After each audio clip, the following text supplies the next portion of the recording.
52 Network Marketing Tips is brought to you by Leaders Club.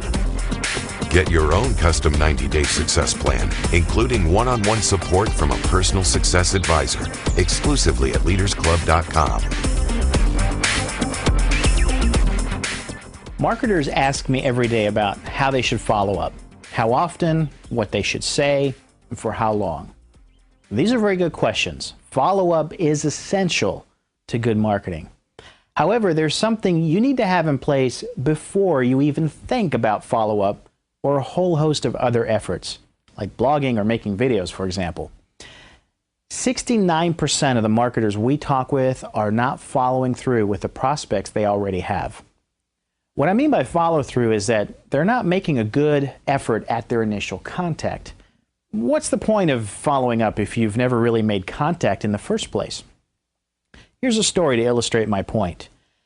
A few years ago, I was working with a marketer that was getting poor results promoting their business through a collateral CD promotion. This is something that a lot of other people were doing really well with. Many marketers were doing great with this specific promotion. This particular marketer was not.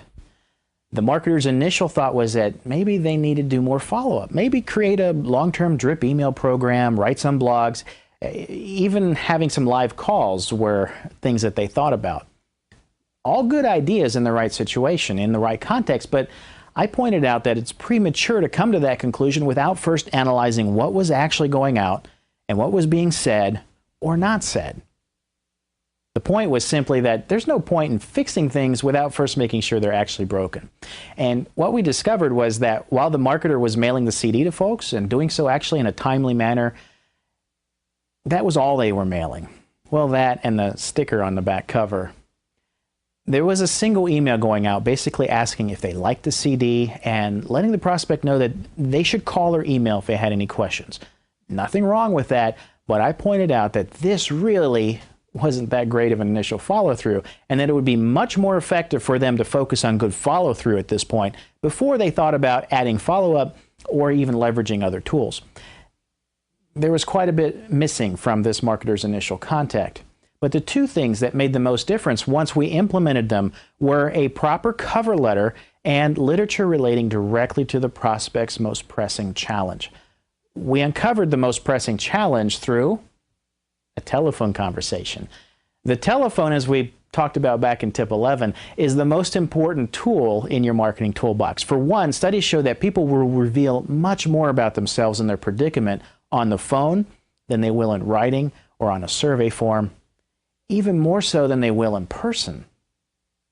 Using the approach exemplified in our Leaders Club Prospecting Call Guide, the marketer was able to have a comfortable conversation with the prospect, which in turn made the prospects more comfortable as well.